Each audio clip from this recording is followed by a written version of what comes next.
लांबा फेराबद्दल आम्ही फक्त ऐकलंय. कोणत्या कोणत्या पद्धतीच्या हिलिंग्स मध्ये वापरता येतो. लामा फेरा हिलिंग हे जे आहे ते जगातलं सर्वात पॉवरफुल हिलिंग टेक्निक म्हणून फॉलो केलं जातं. ब्लॅक मॅजिक किंवा स्पिरिट पोझिशनचे ज्या केसेस असतात अशा सगळ्या गोष्टींसाठी हिलिंग वापरता येतं.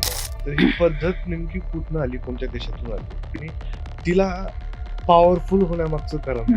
लामा फेरा हिलिंग मध्ये स्पेशल हे होतं की मास्टर बुद्धांची एनर्जी स्वतः येते, स्वतः प्रॉब्लेमला हील करतं. जेव्हा हिलिंगची प्रोसेस सुरू करतो तर तेव्हा एकतर आपण दिवा लावून ठेवतो किंवा मग पांढऱ्या रंगाची मेणबत्ती लावलेली असते, तर ती चांगली अशी एवढी मोठी होते मेणबत्ती किंवा दिव्याची ज्योत. हिलिंग पूर्ण चालू असूपर्यंत ते तसंच राहतं आणि हिलिंग संपलं की पुन्हा आपोआप नॉर्मल होते. मग जसं हिलिंग चालू केलं सुरुवातीला तर ती नॉर्मल होती, म्हणजे 2.5 फेरा वगैरे सगळं झालं. आणि जसं जसं सिम्बल्स येतात लांबा फेऱ्यामध्येही, सिम्बल्सच्या माध्यमातून हिलिंग होतं. तर सिम्बल्स जसं ड्रॉ करणं चालू झालं, हळूहळू ती रडायला लागली आधी, पण नंतर ते इतकं किंचाळायला लागली, ओरडायला लागली. म्हणजे बेडवर झोपवलेलं असतं ना हिलिंग देताना, उचलून पूर्ण ती अशी आपटत होती की सोडा आहे, हे काय चाललंय, सोडा, थांबवा, हे मला त्रास होते, बंद करा, हे मला नको.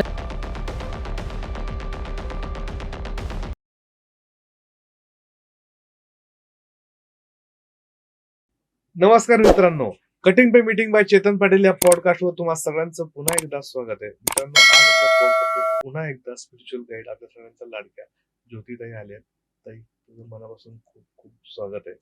खूप खूप धन्यवाद. कशी आहेस? मी छान आहे. जसं आपण आपल्या प्रेक्षकांना प्रॉमिस केलं होतं आधीच्या पॉडकास्ट मध्ये, नेक्स्ट पॉडकास्ट हिलिंगवर असणार आहे. कारण आजकाल हिलिंगची गरज सगळ्यांना आहे. आधीही होती पण आता ती वाढत जाते. तर हिलिंग बद्दल आजचा हा पॉडकास्ट आपण करूया. तसं मी तुम्हाला सांगतो, कारण तुमच्याकडे बऱ्याच गोष्टींचा तुम्ही तज्ञ आहात. तुम्ही अॅनिमल आणि नेचर कम्युनिकेटर सुद्धा आहात. हिलिंग साठी मदत करतात. आकाशिक बद्दल तर सगळ्यांना माहिती, त्याबद्दल वेगळा परिचय द्यायची आम्हाला गरजच नाहीये. तर सगळ्या गोष्टींवर आपण 1 बाय 1 पॉडकास्ट करूया. पण आज हिलिंग जरा स्पेशल टॉपिक आहे आणि लांबा फेराबद्दल आम्ही फक्त ऐकलंय, म्हणजे तुमच्या पोस्टवर मी पाहतो. तर हे कधी त्याच्याबद्दल माहिती नाही मिळाली मला कसलीच. तर ही टेक्निक नेमकी काय आहे आणि ती कुठनं आली आणि कोणत्या कोणत्या क्षेत्रात, कोणत्या कोणत्या पद्धतीच्या हिलिंग्स मध्ये ती वापरता येते? नक्कीच. सगळ्यात आधी मी हिलिंग म्हणजे काय हे सांगेन, कारण अजूनही खूप जणांना हिलिंग म्हणजेच काय हेच माहित नाही. हिलिंग म्हणजे काय आहे की आपण कुठलंही एक्सटर्नल काही टूल न वापरता एखादा प्रॉब्लेम, एखादी समस्या सॉल्व्ह करतो. म्हणजेच यामध्ये युनिव्हर्सल एनर्जी वापरली जाते जी कायम अवेलेबल असते. पण हिलिंग कोणीही नाही देऊ शकत. तुम्हाला तुमच्या मास्टरकडून अट्युनमेंट लागते, शक्तिपात लागतो, त्यानंतर आपण हिलिंग वापरू शकतो.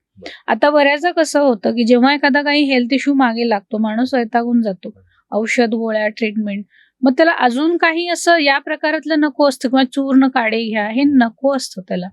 तर अशा वेळी आपण हिलिंगचा वापर करू शकतो.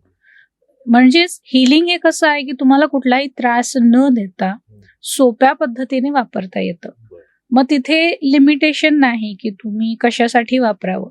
जसं हेल्थचं सांगितलं, समजा एखाद्याला जॉब लागत नाहीये किंवा करिअर ग्रोथ हवी आहे, मग तो जॉब, बिझनेस काही असेल, किंवा पैशाचे वेगवेगळ्या प्रकारचे ब्लॉकेजेस आहेत, पैसा न येणं, न टिकणं किंवा कर्ज वाढत जाणं आहे. याशिवाय बऱ्याच जणांना शिक्षणाचे प्रॉब्लेम, म्हणजे आता मोबाईल, इंटरनेट या सगळ्या गोष्टींमुळे लहान मुलांच्या पालकांचे हमखास माझ्याकडे इन्क्वायरीज असतात की काय करायचं मुलांचं.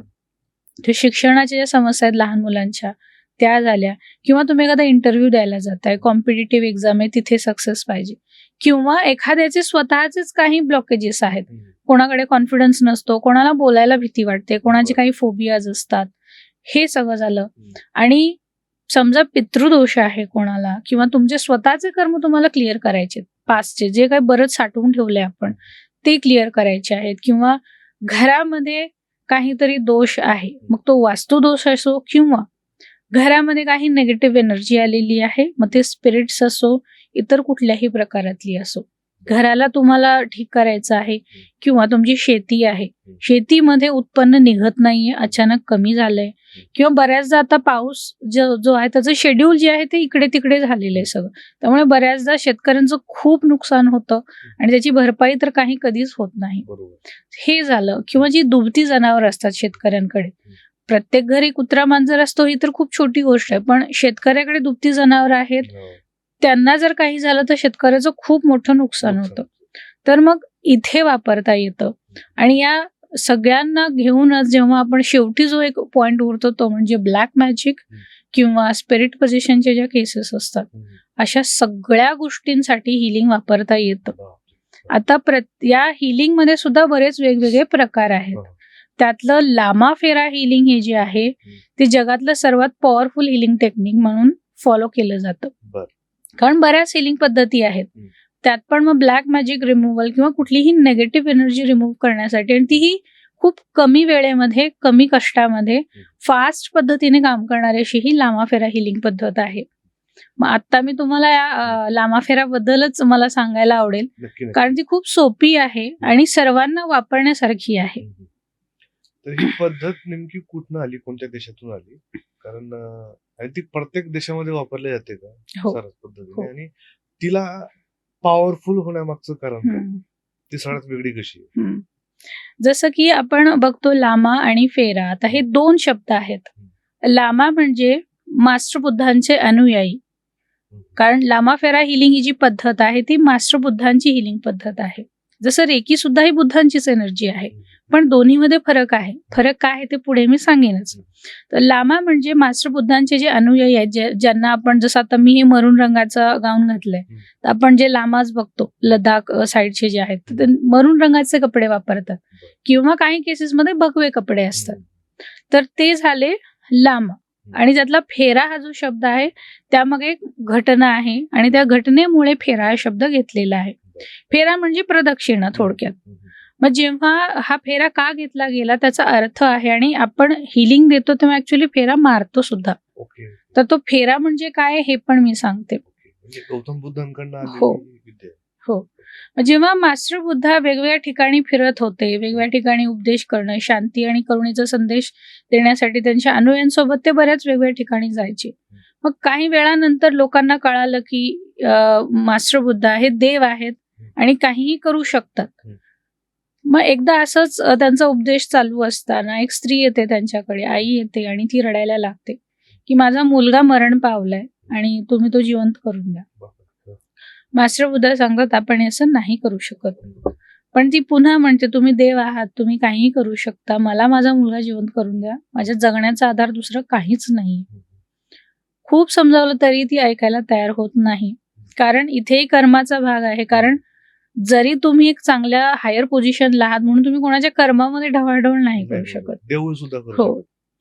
तरीही खूप समजावल्यानंतर ती ऐकत नाही. मग तेव्हा मास्टर बुद्धा सांगतात ठीक आहे, तू गावात जा आणि तुला मुठभर तांदूळ आणायचे आहेत, पण ते अशा घरातून आणायचे की ज्या घरामध्ये आजवर एकही मृत्यू झालेला नाही. ती एवढी इमोशनल झालेली असते. ठीक आहे म्हणते, मी घेऊन येते. प्रत्येक घर जाऊन चेक करते प्रत्येक ठिकाणी की मला तांदूळ हवेत, पण तुमच्या घरी मृत्यू झालाय का? कोणी सांगतं आजच मृत्यू झालाय, कोणाच्या ठिकाणी 10 दिवस असतात, कोणाचं 1 वर्षापूर्वी झालेलं आहे. असं करून अख्खं गाव संपतं, तिला घर काही मिळत नाही.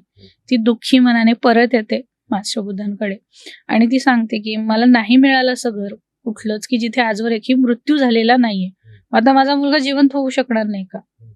मग मास्टर बुद्धा तिला हेच सांगतात की अंतिम सत्य हेच आहे, मृत्यू हेच सत्य आहे, आपण त्याला टाळू शकत नाही, बदलू शकत नाही. आणि तेव्हा तिला रिअलाइज होते की आपण खूप मोठी चूक करत होतो. आणि तेव्हा मग ती या ज्या काही अटॅचमेंट आहे, ती खूप मोठी अटॅचमेंट होती ना तिच्या मुलासोबतची, ती अटॅचमेंट मधून ती बाहेर निघते आणि ती मास्टर बुद्धांना विनंती करते की मला तुमची शिष्या बनायचंय, मलाही तुमच्यासोबत यायचंय, मला नको आता आहे भौतिक जग, मला नकोय, मला काहीच त्यात स्वारस्य नाही आता. पण त्या काळी मास्टर बुद्धांच्या संघामध्ये स्त्रिया नव्हत्या. एकट्या स्त्रीला ते घेऊन कुठे फिरणार आहेत पूर्ण वेगवेगळ्या ठिकाणी? हो, आणि ते सेफही नाही. मग त्यामुळे मास्टर बुद्धा म्हणतात की मी सोबत तरी नाही घेऊन जाऊ शकत, पण त्यावेळी मास्टर बुद्धा त्या स्त्रीचे 2.5 फेरे मारतात, म्हणजे 2.5 प्रदक्षिणा मारतात. म्हणजे 2 पूर्ण आणि 1 अर्धी. आणि ते कशासाठी होतं तर तिचं आतापर्यंत जेवढं काही कर्म होतं ते पूर्ण कर्म त्यांनी 0 केलं. म्हणजे आता तिचं काहीच कर्म बाकी नाहीये. नवीन जन्म झाला. हो, मग ती आता मोक्षाकडे जाण्यासाठी तिचा मार्ग मोकळा झाला. मग तिला दीक्षा देतात, साधनेला बसवतात आणि मग ते पुढे निघून जातात. हा जो फेरा आहे तो तिथून घेतलेला आहे. तसं म्हणून ती लामा फेरा बनली पद्धती. आता ही एवढी पॉवरफुल का आहे? जसं की मी रेकीचा उल्लेख केला, ती सुद्धा आपलीच भारतातली एनर्जी आहे मास्टर बुद्धांची. पण आपल्याकडे तसा डेटा मेंटेन केला नाही, त्यामुळे ती बाहेरून आली जपानवरून आणि आजपर्यंत ती तशाच पद्धतीने फॉलो होते. तर लामा फेराचं कसं आहे की ही सुद्धा आपलीच भारतातलीच हिलिंग पद्धती आहे मास्टर बुद्धांचीच, ज्याला 2000 पेक्षा जास्त वर्षांचा इतिहास आहे. म्हणजे तेवढ्या वर्षापूर्वी ती शोधली गेली होती. आणि फरक काय आहे? बाकी हिलिंग मोडॅलिटीज मध्ये काय होतं की हीलर एक ट्रान्समीटर सारखा काम करतं. म्हणजे युनिव्हर्सल एनर्जी घेणं आणि ज्याला गरज आहे त्याच्यापर्यंत ती पोहोचवणं. पण लामा फेरा हिलिंग मध्ये स्पेशल हे होतं की मास्टर बुद्धांची एनर्जी स्वतः येते आणि ते स्वतः प्रॉब्लेमला हील करतात, काही असेल मग ते. आणि हे आपण उघड्या डोळ्यांनी बघू शकतो. म्हणजे मास्टर बुद्धांची एनर्जीचा प्रेझेन्स जो आहे तो उघड्या डोळ्याने कोणीही बघू शकतो. कारण आपण जेव्हा हिलिंगची प्रोसेस सुरू करतो तर तेव्हा एकतर आपण दिवा लावून ठेवतो किंवा मग पांढऱ्या रंगाची मेणबत्ती लावलेली असते. मेणबत्तीची ज्योत केवढी असते? फार फार तर 1-2 सेंटीमीटर पर्यंत ती होते. पण जेव्हा आपण मास्टर बुद्धांच्या एनर्जीला बोलावतो प्रार्थना करून आणि हिलिंग चालू होतं तर ती चांगली अशी एवढी मोठी होते मेणबत्ती किंवा दिव्याची ज्योत. हिलिंग पूर्ण चालू असूपर्यंत ते तसंच राहतं आणि हिलिंग संपलं की ते पुन्हा आपोआप नॉर्मल होते. आणि तो एक स्ट्रॉंग साईन असतो मास्टर बुद्धांच्या प्रेझेन्सचा. मग हे रिसिव्हर सुद्धा बघू शकतो, अनुभव घेऊ शकतो आणि हिलरकडे तर ते चालूच असतं. आणि ही पद्धती जगभर वापरली जाते, सगळ्यात जास्त वापरली जाते. तर आता मी तुमचा कॉस्ट्युम पाहिला, त्या बाबतीत तुम्ही मला सांगा की तुम्ही जी माळ घातली आणि हा कॉस्ट्युम, तर हे कंपल्सरी असतं का? याचा मागचं काय कारण? जसं की अनेक हिलिंग मोडॅलिटीज आहेत तसं लामा फेरा हिलिंग मध्ये तुम्हाला हिलिंग किटची गरज लागतेच. आणि हे कशासाठी आहे तर हिलरची सुरक्षितता खूप महत्वाची आहे. कारण बऱ्याचदा लोकांचा गैरसमज असा असतो की मी लोकांचे प्रॉब्लेम सॉल्व्ह करते व ते माझ्यावर येणार का, त्यांची निगेटिव्हिटी मला येणार का, हे बऱ्याचदा डोक्यात येतं लोकांच्या. आणि म्हणून पण काही लोक हिलिंग पासून लांब राहतात. तर बऱ्याच दुसऱ्या हिलिंग मोडॅलिटीज मध्ये ही काळजी घेतलेली नाही. पण लामा फेरामध्ये मरून रंगाचा जो गाऊन आहे तो त्यासाठीच आहे की हीलरची सुरक्षितता सुद्धा महत्वाची आहे, तो पूर्ण सुरक्षित राहायला पाहिजे. ही जी माळ आहे याला स्केचू माळा म्हटलं जातं. बोधिवृक्षाच्या फळांची ही माळ बनवली जाते. बोधिवृक्ष म्हणजे ज्या वृक्षाखालीच मास्टर बुद्धांना आत्मज्ञान प्राप्ती झाली होती. आणि ही माळ सुद्धा एक महत्वाचा रोल आहे पूर्ण हिलिंग प्रोसेसमध्ये. याच्यासोबत अजून एक स्टिक येते, बर्निंग स्टिक येते, ज्याच्याने आपण हिलिंग करतो. आणि ग्राउंडिंगच्या काही लाकडी पट्ट्या येतात, त्याही लागतात. तर एवढं मिळून हिलिंग किट बनतं आणि हे गरजेचंच आहे लामा फेरासाठी. 108 असतात. हो, 108 असतात. हो. आणि या आता आठवलं मला, म्हणजे माळेचं म्हणजे ही सुद्धा किती पॉवरफुल आहे हे लक्षात येईल तुम्हाला जेव्हा आपण हिलिंग देतो एखाद्याला. आणि समजा खूप निगेटिव्ह एनर्जी आहे, जसं की ब्लॅक मॅजिक आहे किंवा त्याची स्वतःचीच काही खूप निगेटिव्हिटी आहे, जसं कोणी ओव्हरथिंक करत असतो किंवा स्पिरिट पोझिशनचे केसेस आहेत, तेव्हा ही माळ तुटते आपोआप. जेव्हा हिलिंग चालू आहे, माझ्या खूप माळा तुटलेल्या आहेत, पूर्ण इकडे तिकडे विस्कटून पडतात ते मणी. म्हणजे ही माळ सुद्धा तेवढीच पॉवरफुल आहे. इन केस जसं तुम्ही म्हटले की हिलरचं प्रोटेक्शन महत्वाचं आहे, जर माळ नसती तर तुम्हाला सुद्धा हिलर म्हणून इम्पॅक्ट झाला असता. हो, म्हणून किट शिवाय लांबा फेरा हिलिंग सजेस्ट केलं जात नाही. तर तुम्ही बऱ्याच ठिकाणी हिलिंग केली असेल तर असे काही अनुभव असतील म्हणजे रेग्युलर हिलिंगचे आणि अगेन ब्लॅक मॅजिक जे काही केलं असेल तर ते दोघांचे अनुभव मला ऐकायला आवडतील. नक्कीच. बऱ्याचदा काय होतं, एमर्जन्सी केसेस खूप येतात, जसं की तब्येत खूप बिघडलेली असते किंवा ऍक्सिडेंटच्या केसेस असतात. तर अशी माझ्याकडे केस अशी होती, हार्ट अटॅक आलेली केस होती त्यांची आणि ऍडमिट केलं होतं ऑलरेडी हॉस्पिटलमध्ये त्यांना. आणि एमर्जन्सीमध्येच मग ते मी अटेंड केलं. आणि क्रिटिकल केस होती त्यांची. त्यांना अजून काही उपाय पण मी दिले होते करण्यासाठी, पण मी माझं हिलिंग चालू ठेवलं होतं. आणि आय थिंक त्यांचं एज पण जास्तच होतं. आणि तशा केसेसमध्ये जेव्हा हार्ट अटॅक येतो तर खूप कॉम्प्लिकेशन्स अजून होतात. पण हिलिंग जसजसं देणं चालू झालं, 4च सेशन झाले असतील हार्डली, त्यांना 4 दिवसामध्ये डिस्चार्ज मिळाला घरी जाण्यासाठी. म्हणजे हे खरंच म्हणजे डॉक्टरांना सुद्धा हे विचार करायला लावणारी गोष्ट आहे की हे घडलं कसं. यानंतरचा अनुभव म्हणजे माझ्या विद्यार्थ्याचाच अनुभव मला सांगायला आवडेल. आता आठवला तो. म्हणजे जेव्हा कोर्स ठेवला होता लामाफेराचा आणि त्यांची हे चेकअप होतं, हेल्थ चेकअप होतं, पण त्यांनी ते पोस्टपोन केलं कोर्समुळे. म्हटलं आधी मला कोर्स करायचा आणि मी नंतर जाईन करायला. आणि कोर्स करून ते गेले आणि त्याच्यानंतर तब्येत बिघडली त्यांची. हॉस्पिटलला गेले आणि त्यांना टेस्ट वगैरे कराव्या लागणार होत्या. त्यांना पटकन आठवलं, अरे मी तर लेवल 1ची अटेन्मेंट घेतलेली आहे, तर मग माझ्यावर स्वतःवरच प्रयोग करावा अजून. म्हणजे कसं आहे की जेव्हा तुम्ही कुठलंही हिलिंग शिकता तर तुम्हाला 21 दिवस स्वतःच्या शुद्धीसाठी आधी स्वतःचं हिलिंग करावं लागतं. त्याशिवाय तुम्ही हिलिंग दुसरं नाही करू शकत. डिटॉक्स. पण इथे फक्त त्यांची अटेन्मेंट झाली होती. पण आता एवढ्या सगळ्या टेस्ट होणार किंवा ती कॅन्सरची ट्रीटमेंट आणि या सगळ्या होणार, हे खूप त्रासदायक आहे. त्यांनी हॉस्पिटलमधूनच ब्राऊन कपडा मागून घेतला. हॉस्पिटलमधल्या मावशीने कुठून आणून पण दिला. त्यांच्याकडे फोटोची हार्ड कॉपी पण नव्हती स्वतःच्या. मोबाईलमध्ये त्यांचा फोटो आहे. त्यांनी पूर्ण हिलिंग दिली स्वतःलाच हॉस्पिटलमध्येच. आणि डॉक्टरना त्यांनी सांगितलं होतं की मला एक 15 मिनिटं द्या, मग आपण सगळ्या टेस्ट करूयात. हिलिंग करून नंतर टेस्टसाठी गेले. काय केलं तुम्ही विचारलं त्यांनी 15 मिनिटामध्ये, कारण रिपोर्ट्स नॉर्मल आले होते त्यांचे, काही झालं नव्हतं. आणि ते फक्त लेवल 1ची स्टुडंट होती आणि 21 दिवस पण पूर्ण झाले नव्हते. हे घडतं म्हणजे हे लामाफेरामध्ये क्विकली घडतं. आणि फक्त माणूसच नाही तर हे सेम आपण प्राणी, पक्षी, शेती, घर सगळ्यावर असं करू शकतो. म्हणजे दुसराही अनुभव असाच मला सांगायला आवडेल. म्हणजे ऍक्च्युली मला विद्यार्थ्यांचं कौतुक वाटतं की एवढ्या कमी वेळेमध्ये सुद्धा वेगवेगळ्या केसेस त्या हाताळतात.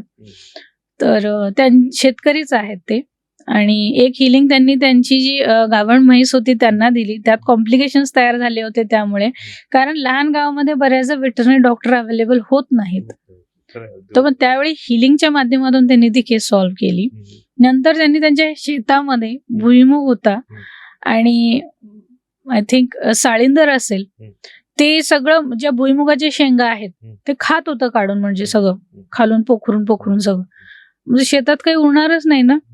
आणि प्राणीप्रेमी असल्यामुळे आता त्यांना काही दुसरं मारणं वगैरे हा प्रकार तर करू शकत नाही आपण. आणि ते येणारच, एक गेलं तर दुसरं येणारच आहे.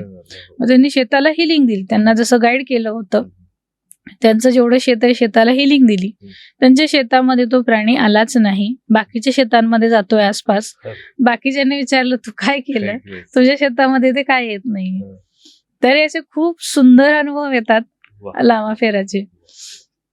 आणि काही अनुभव असेल ब्लॅक मॅजिकला घेऊन? हा, आता ब्लॅक मॅजिक किंवा कोणाला काही खाण्यातून काही दिलेलं असतं, बऱ्याच जणांना हाही अनुभव असेल, म्हणजे याला रिलेट करू शकतील सबस्क्रायबर्स, की खाण्यातून काही दिलेलं असतं आणि त्यामुळे त्या माणसाचं आयुष्य सगळं उद्ध्वस्त झालेलं असतं.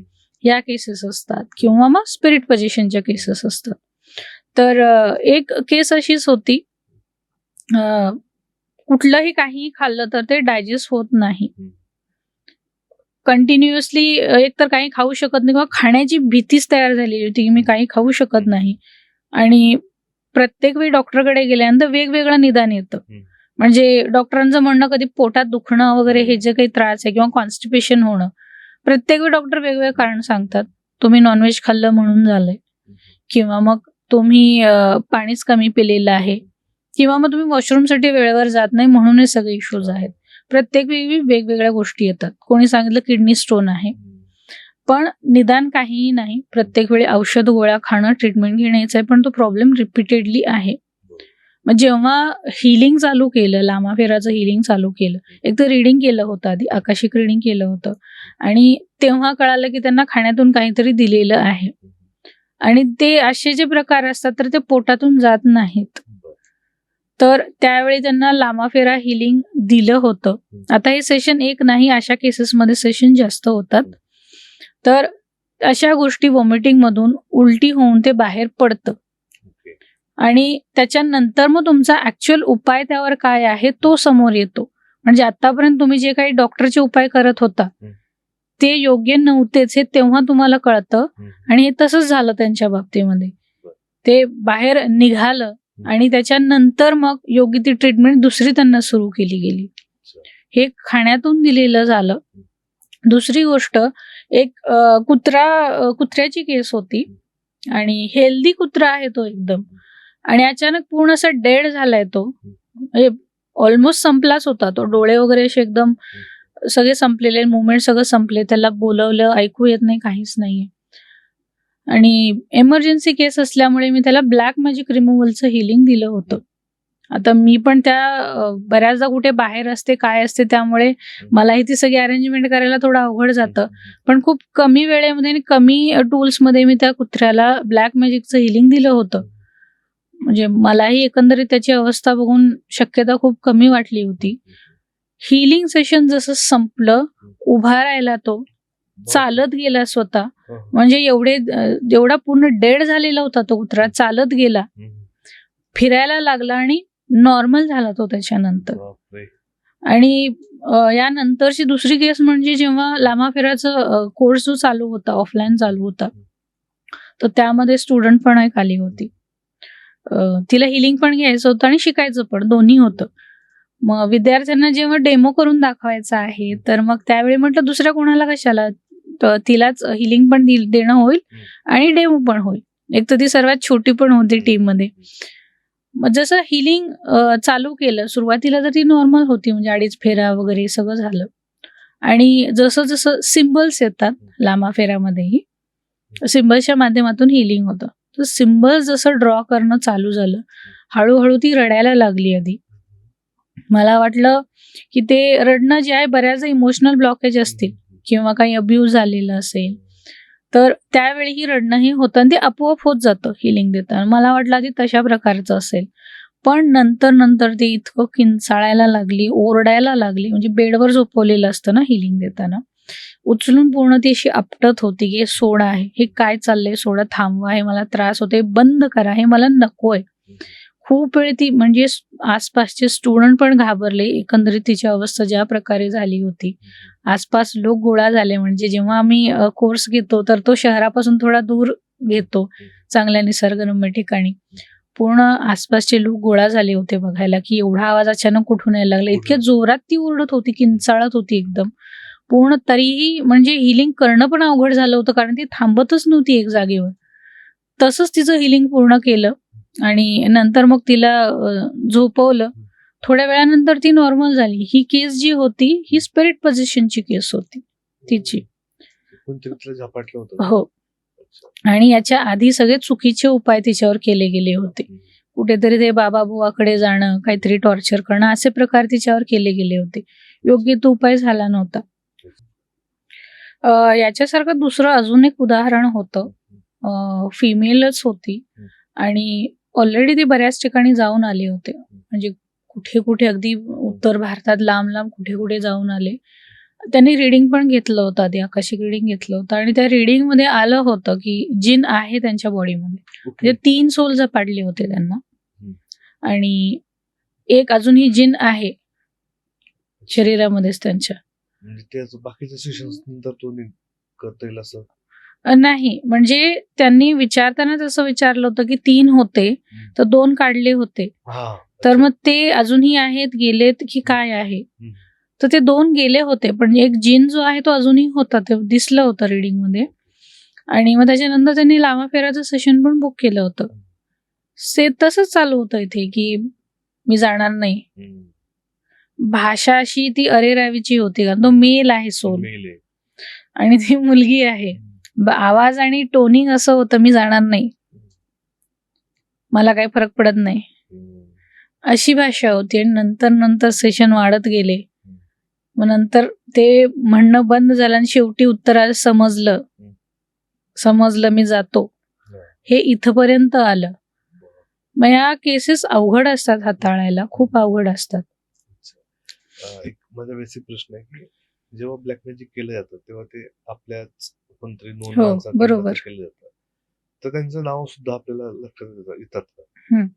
एक रास्त प्रश्न आहे, प्रश्न म्हणजे तुमचा. हा प्रश्न कोणी केलं असेल बाबा हे? कारण की हम्म. ऍटलिस्ट त्यांना आता शिक्षण द्यायचे आपल्याला, पण आपण थोडं सावध राहतो की पुन्हा त्यांच्या घरी जाणं म्हणा किंवा काही वस्तू आल्या खायला प्यायला, तर थोडस आपण सतर्क राहतो, सावध राहतो. तर मग कारण की त्या व्यक्ती सुधारणार असतात, बरोबर. किंवा मग आता एखाद्या गोष्टीने आता जसं जिन लागायला लागला, तर हम्म. त्याचं आपल्याला समजतं की कुठं बाबा काय लागलं, किंवा हम्म. कसं काय चूक झाली हम्म. आपल्याने, कुठं पाय दिला गेला का, हम्म. किंवा कुठं अपमान झाला, कुठं सुसू गेली हम्म. तर हे थोडस एक बॅक स्टोरी आपल्याला लक्षात येते का?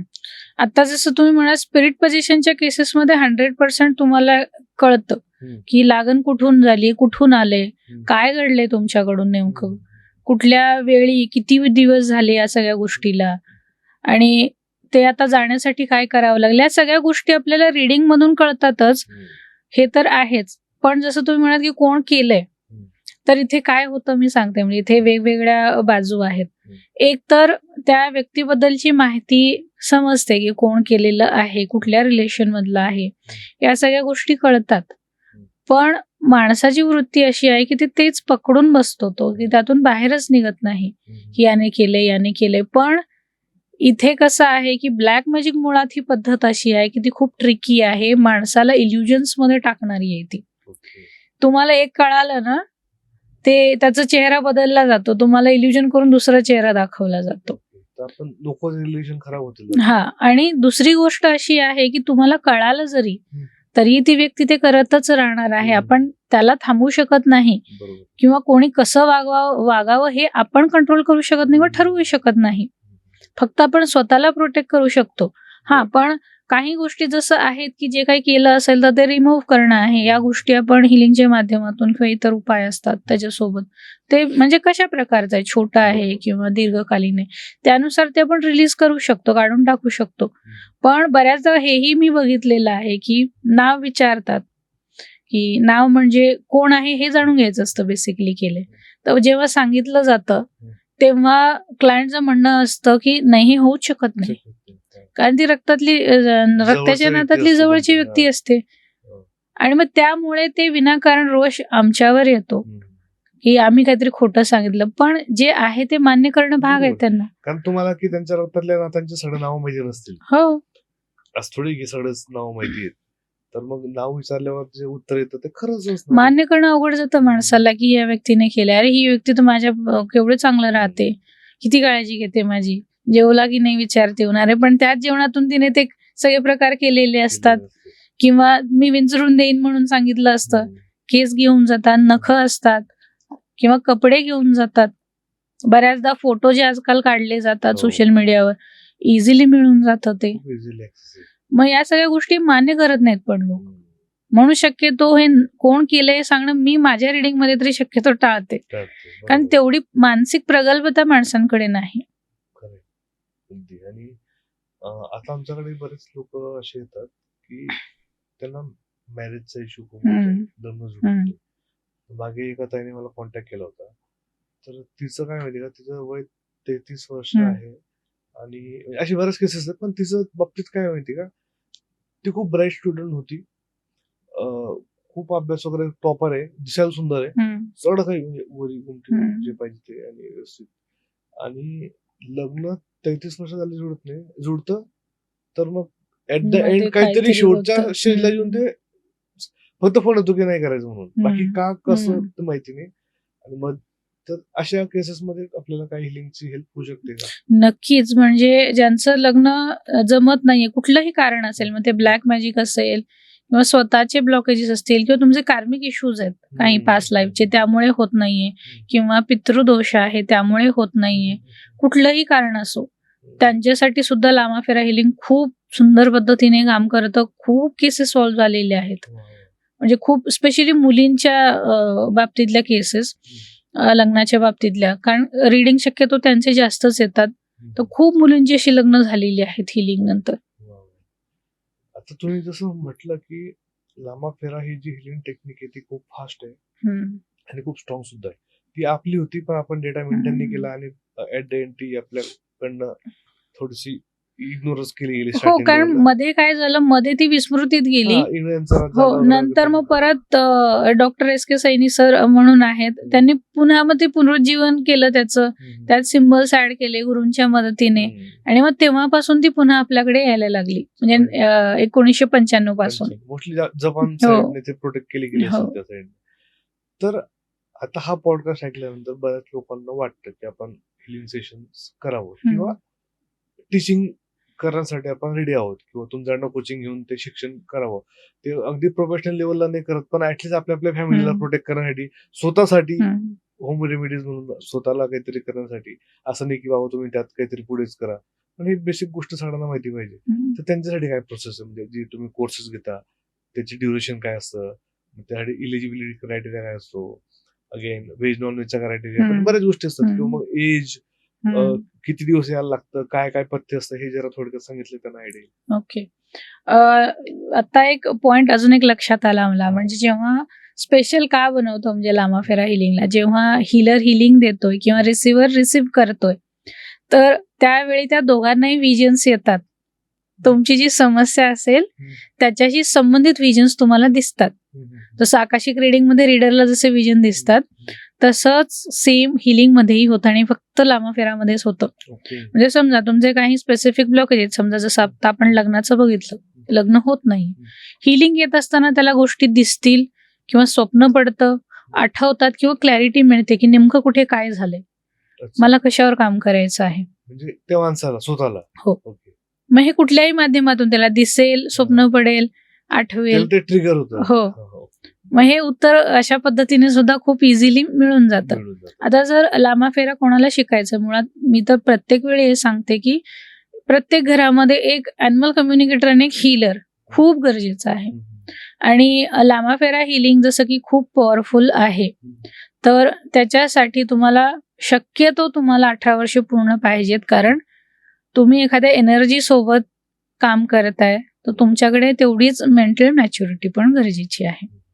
आता याला अपवाद आहे की माझे लामाफेराचा सगळ्यात लहान स्टुडंट हा 18 वर्षापेक्षा लहान आहे, आय थिंक 16 वर्ष वगैरे असेल, पण ब्लॅक मॅजिकची केस अत्यंत कॉन्फिडेंटली त्या मुलीने हाताळली होती, इतक्या छोट्या मुलीने. पण मी सजेस्ट करेन की 18 वर्षानंतरच तुम्ही लामाफेरा शक्यतो शिकावा. त्याशिवाय त्याला कुठलाही इतर क्रायटेरिया नाही की तुम्ही नॉनव्हेज खायचं नाही, हे कुठलाही क्रायटेरिया नसतो. लामाफेरा हिलिंगचे बेसिकली 3 लेवल्स येतात, म्हणजे कुठलंही हिलिंग असो लेवल असतात. सर्वात कमी लेवल्स जे आहेत ते लामाफेराचे आहेत. पहिलं लेवल, दुसऱ्या लेवलला तुम्ही मास्टर होता, आणि तिसऱ्या लेवलला ग्रँड मास्टर होता. मग लेवल जसं वाढत जाईल तुमची एनर्जी वाढत जाते. लेवल 2 ला गेलात की तुम्ही डिस्टन्स हिलिंग देऊ शकता. हा, म्हणजे तुमच्या समोर जरी नाहीये तर तुम्ही कुठेही बसून कोणालाही हिलिंग देऊ शकता. किंवा ब्लॅक मॅजिक रिमूव्हल हा जो प्रकार आहे, स्पिरिट पोझिशन, वास्तू हिलिंग, जमीन, किंवा बऱ्याच जणांच्या जमिनीमध्ये काहीतरी असतं, तर या सगळ्या गोष्टी तुम्ही लेवल 2 ला करू शकता.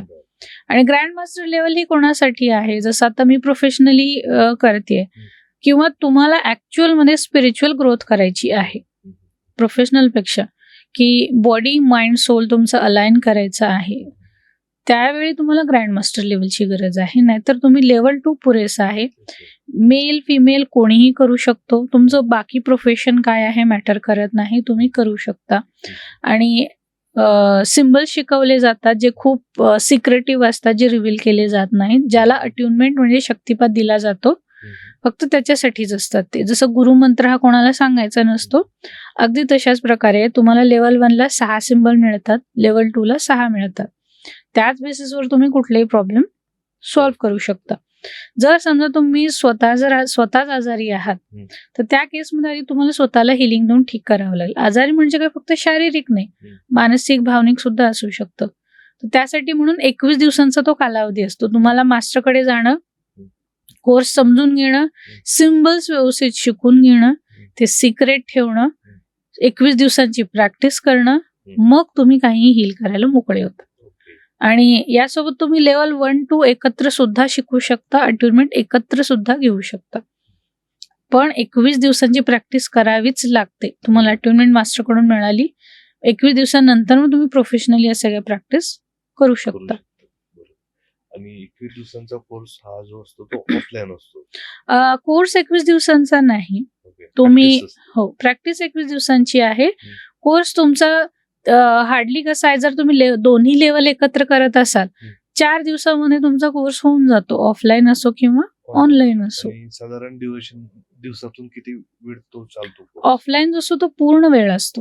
ओके. म्हणजे सकाळी जर सुरू झाला तो 7-8 वाजता, पूर्ण रात्री 10-11 पर्यंत सुरू असतो. कारण शिकवणं म्हणजे फक्त तेवढं एकच शिकवलं जात नाही. हम्म. त्यांना ॲडिशनल खूप काही अजून दिलं जातं. जसं की त्यांच्या चक्रासमधले ब्लॉकेज क्लीन करणं आहे, काही साठवून ठेवलेलं आहे. ते सुद्धा त्यांच्याकडून ऑफलाईन मधून क्लिअर करून घेतलं जातं. काही विशेष पद्धतीचे मेडिटेशन बनवलेले आहेत. तर ते सगळं बरंच काही एक्स्ट्रा त्यांच्याकडून करून घेतलं जातं. म्हणजे कुठेही बाहेर गेल्यानंतर प्लेयर लगेच रेडी आहे खेळण्यासाठी. कारण एक आजारी माणूस दुसऱ्या आजारी माणसाला बरं नाही करू शकत. त्यामुळे खोलवर जे काही त्यांच्यामध्ये दडलेलं आहे ते सुद्धा रिलीज केलं जातं. आणि तुमची आता position as a grand master हो. म्हणून आहे का? आणि ग्रँड मास्टर लेवलचाच व्यक्ती कोर्स म्हणजे शिकू शकतो बाकीच्या लोकांना असं आहे. हो हो म्हणजे हो. त्या लेवल पर्यंत पोहोचल्यानंतर आपल्याला हो. लोकांपर्यंत ते नॉलेज वगैरे हो. पोहोचवता येईल. तर ही प्रोसेस आपण पाहिली की ज्यांना कोणाला अजून काही डिटेल्स पाहिजे असतील तर ते खाली दिलेल्या डिस्क्रिप्शन बॉक्स मध्ये त्यांच्याशी कन्सल्टेशन करू शकतात की कोर्स संदर्भात काही डिटेल्स असतील, लोकेशन्स. पुण्यामध्ये बऱ्याच ठिकाणी आपण कोर्सेस हो. चालू असतात आपले. हो. तर त्या संदर्भात तुम्ही एनरोलमेंट करू शकतात किंवा ऍडमिशन करू शकतात.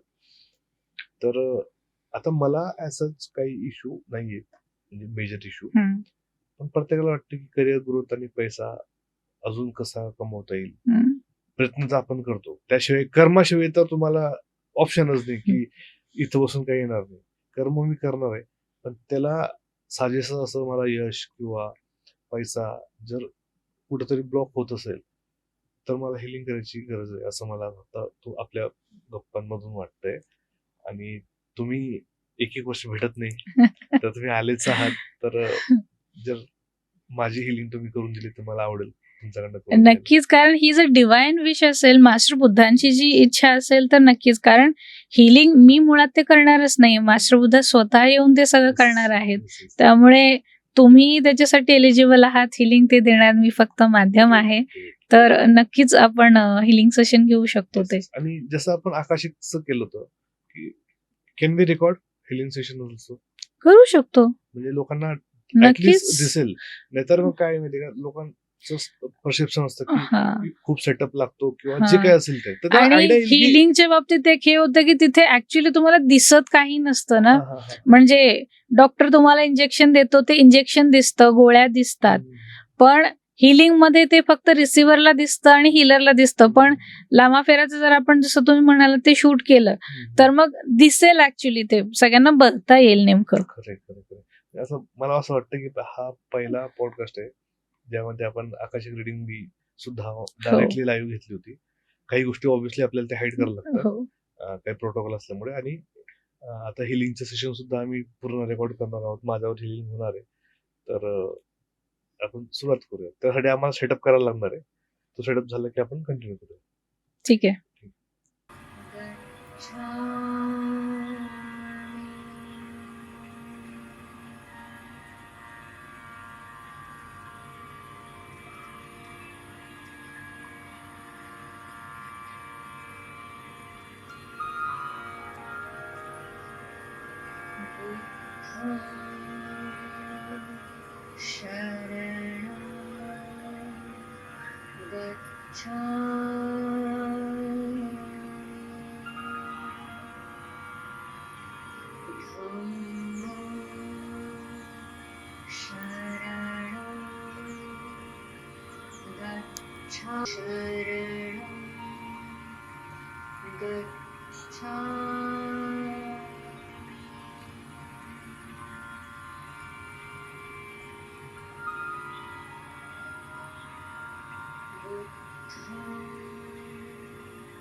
सो कसं वाटलं हिलिंगचं पहिलं सेशन, लांबा फेराचं सेशन? म्हणजे आतापर्यंत आपण डिस्कस केल्या होत्या हम्म. सगळ्या गोष्टी. हम्म. मग तुमचे अनुभव कसे राहिले? सगळ्यात महत्वाची गोष्ट म्हणजे मला बोलावंसं वाटत नाही आताच्या ह्याच्यात. म्हणजे मला त्या झोन मध्ये राहावं असं वाटतंय, पण तरी मी माझा अनुभव शेअर करतो. जशी प्रार्थना झाल्यानंतर मी झोपून प्रार्थना केली. त्याच्यानंतर सगळ्यात आधी मी आता चष्मा न लावता हम्म. पॉडकास्ट केला तर मला त्याचा थोडासा त्रास होतो. हम्म. डोकं दुखतं म्हणजे ह्या वरच्या साईडला. हम्म. तर ते डायरेक्टली रिड्यूस झालं सुरुवातीला. ठीक आहे. ओके.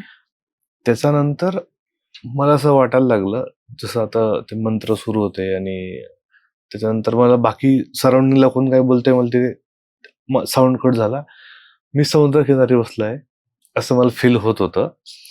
संध्याकाळ आहे, साधारण 5-5:30 6 अंधार पडायचा काय सनसेट होतोय आणि पावसाचं वातावरण कसं असतं की गार हवा सुटते आणि विजा चमकतायत पण ढगांचा आवाज वगैरे होत नाही. म्हणजे ते मला डिस्टर्ब करत नाही. प्रॉपर मला लाटांचा आवाज होतो आणि शांत बसलाय मी.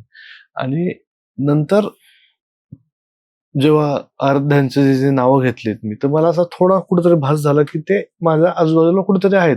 म्हणजे शिव आणि विष्णू भगवान मला थोडस प्रॉपर जाणवले. रादर दॅन स्वामींचा थोडासा नॉर्मल भास झाला, पण या दोघांचा मला जास्त प्रेझेन्स वाटला. त्यातल्या शिवाचा की ते पण असे कुठेतरी माझ्या मागे किंवा साईडला कुठेतरी तसेच बसलेले आहेत, एकदम पॅरल पोझिशन असं काहीतरी. ठीक आहे. आणि ते झाल्यानंतर मग जेव्हा तुम्ही असं ते कपड्याला हात लावतात ना, त्याच्यात थोड्या वेळानंतर एक छोटेसे व्हायब्रेशन मला प्रॉपरली जाणवले. पण व्हायब्रेशन स्टार्ट फ्रॉम दिस पोटापर्यंत यायचे, इथंच वरती खाली झालेत ते, आणि इथून वरती पायापर्यंत नव्हते गेले, इथून परत व्हायचे. आणि ते मल्टिपल टाइम झाले. ते खूप मला भारी वाटत होतं ते व्हायब्रेशन बसलेत. आणि प्रॉपर स्प्रिंग मध्येच ते जसे आपण इलेक्ट्रोमॅग्नेटिक असे जाते आणि पोटापर्यंत मागे पुढे व्हायचे आणि परत मग डोक्यापर्यंत यायचं. स्टार्ट फ्रॉम हा पॅटर्न रिपीट झाला 7-8 वेळेस झाला. आणि मग मला खूप अजून थोडस बेटर रिलॅक्स वाटायला लागलं. आणि त्यानंतर थोडं जे कॉन्शियसनेस होतं ते पूर्ण माझ्या ड्रॉप झालं की पुढे काय होतंय. आणि like deep kind of sleep म्हणता येईल. बाकी जे विचार आणि इमोशन्स काय होतंय, कोण काय करतंय, कोण काय बोलतंय, हे सोडून मी असं वाटत होतं की खरंच आता कुठेतरी शांत ठिकाणी जिथं सगळं शांत आहे. आणि अजून करून घेतलं मी की ज्या मी मनातून काही 3-4 असं मी तुम्हाला सांगताना 2 सांगितल्या, पण इन माय माइंड मला वाटलं की अजून काही सुप्त इच्छा आहेत ज्या काही अति पर्सनल लेवलला असू शकतात. तर मी त्याही ऍड ऑन करून बोलून दाखवल्या आणि ते मी ऍक्सेप्ट केलं की दे आर फुलफिल. आणि त्या काही अडचण असेल दे आर कम्प्लिटली गॉन. आता ज्या काही अडचण असेल त्या सॉल्व्ह होतील ह्या हिशोबाने मी ते ऍक्सेप्ट केलं की झाले होते सॉल्व्ह आता फक्त. आणि शेवटी मी ते थँक्यू म्हटलं की त्याच कॉन्फिडन्सने म्हटलं थँक्यू की झालं.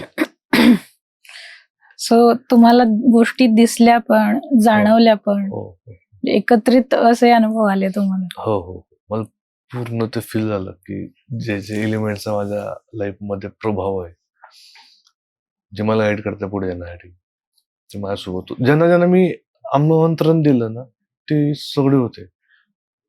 इव्हन तो मी काय गोष्टी ऍड करतो की काल ना दीपक सर येऊन गेले, तर दीपक सर म्हणत होते की आपण आपल्या कुलदेवताला विचारतो बऱ्याच ठिकाणी, मध्ये पितरांचा प्रभाव असतो, क्षेत्रपाल असतात ज्या क्षेत्रात तुम्ही राहताय, बरेच तुम्हाला त्यांचं नाव नाही माहिती, बट चांगल्या कामात तुम्ही त्यांना थँक्यू म्हणतात किंवा इन्व्हाइट करता की, आणि नाव नसतं क्षेत्रपाल please come to help me, किंवा मग ग्रामदेवता असतात.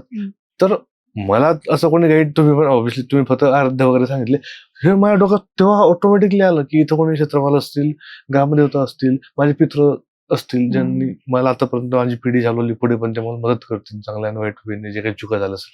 तर सगळ्यांना मी ऑटोमॅटिकली इन्व्हाइट करताना मी तर कमीत कमी 7-8 आराध्यांना मी इन्व्हाइट केलं टॉप टू बॉटम प्रॉपर. आणि मला वाटलं की ते आहेत सोबतच आपल्या आता म्हणजे हेच म्हणजे मॅजिक असतं हिलिंगचं, हा की आधी काही ठरवलेलं नसतं, पण त्यावेळी जे गरजेचं आहे ते आपल्याला सांगितलं जातं की हे तुला करायचं आहे. आणि आपण जेव्हा आकाशिकचा पॉडकास्ट केला होता तेव्हा पितृदोष तुमच्या रिडिंग मध्ये आला होता आले होते हो. आणि आताही ते तुम्हाला हिलिंगच्या वेळी लक्षात आलं, तर ते तुम्ही त्यांनाही इन्व्हाइट केल्यामुळे त्यांचं सुद्धा तुमच्या सोबत हिलिंग होत राहील, होत राहील कारण आपण त्यांच्याशी जोडलेलो असतो. त्यामुळे तुम्ही एक माध्यम झाला तुमच्या पितरांना सुद्धा हिलिंग पाठवण्यासाठी. म्हणजे समजा ते जर कुठे प्रॉब्लेम मध्ये असतील, अडकलेले आहेत, काही झालंय, तर त्यांना पुढे सद्गती मिळण्यासाठी म्हणून पण तुमच्या माध्यमातून हिलिंग त्यांच्यापर्यंत पण ते पोहोचलं जाईल. बरोबर आहे. किंवा मग चुकून आपल्याकडनं त्यांची काही प्रोसेस राहिली असेल, ते दुखावले गेले असेल कोणत्या कोणत्या पद्धतीने, तरी आपण त्यांना एक आपल्या हिलिंगच्या माध्यमातून आणि थँक्यू. जी एनर्जी फील होत होती जे तुम्ही सांगितलं, कारण आपण लामाफेरा हिलिंग चक्राजवर करतो.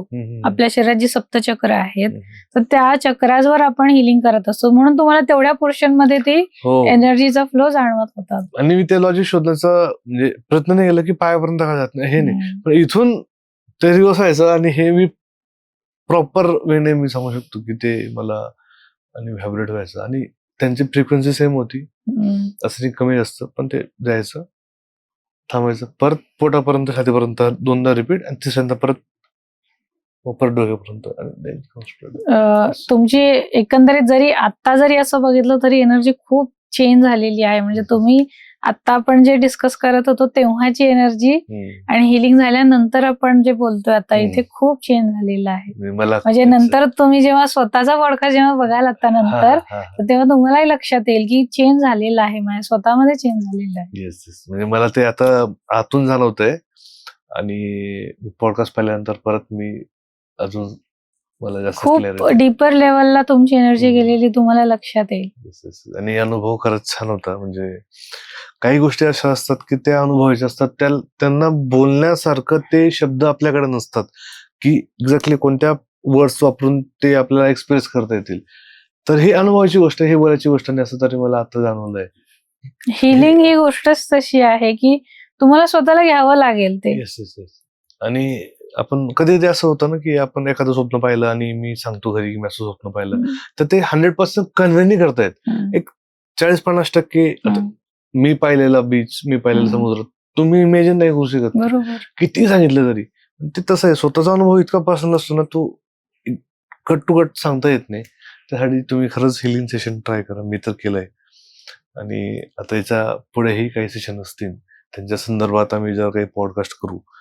आणि तर तसंच आपण हा जो पॅटर्न आपण केला आता आकाशिकचा ऑन टू वन, त्यात काही म्हणजे सरळ पारदर्शकपणाने आपण जे काही केलं ते मी माझा खरा आता अनुभव सांगतोय, ते तुम्हाला हेल्पफुल करेल. हो, कारण जसं आपण कॅन्डलची फ्लेम बघितली ती अजून सुद्धा बरीच मोठी आहे, ती तशीच आहे आणि ती हळूहळू स्लो डाऊन होईल. आणि ते काही आपल्या हातात काहीच नाहीये. नाही आपल्या हातात काही नाही, इथं वारा आहे काही, कसलं काही आहे नाही.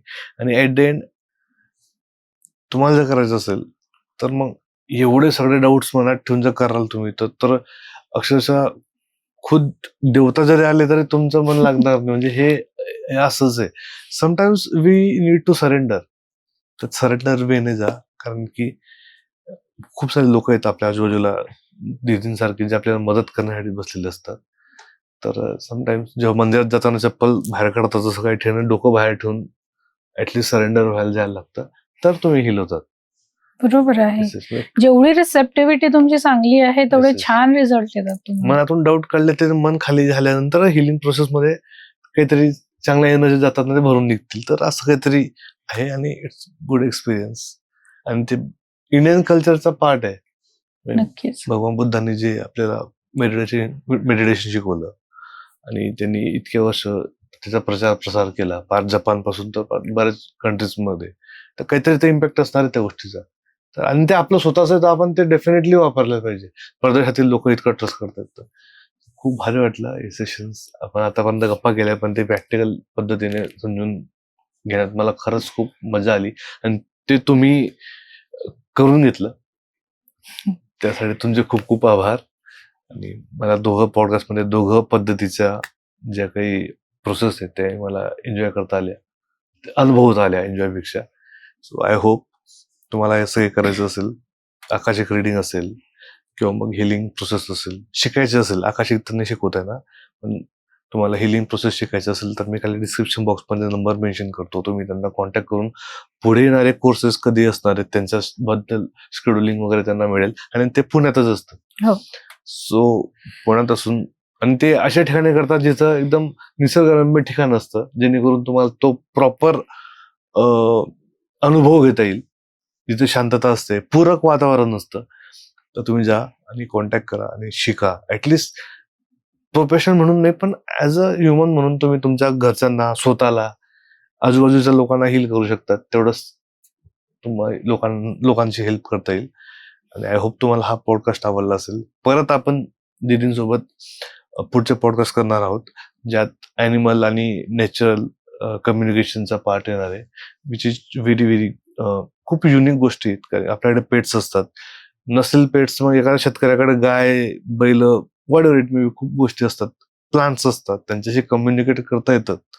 अशा पण काही विद्या असतात किंवा असे काही सायन्स आहेत जे आपल्याला माहिती नाहीत, ते तज्ञांकडनंच आपल्याला माहिती करून घ्यायला लागतील. तर नेक्स्ट सेक्शन आपण त्यांच्याबरोबर करूया, जेणेकरून अजून चांगल्या गोष्टींचा अवेअरनेस लोकांपर्यंत पोहोचेल.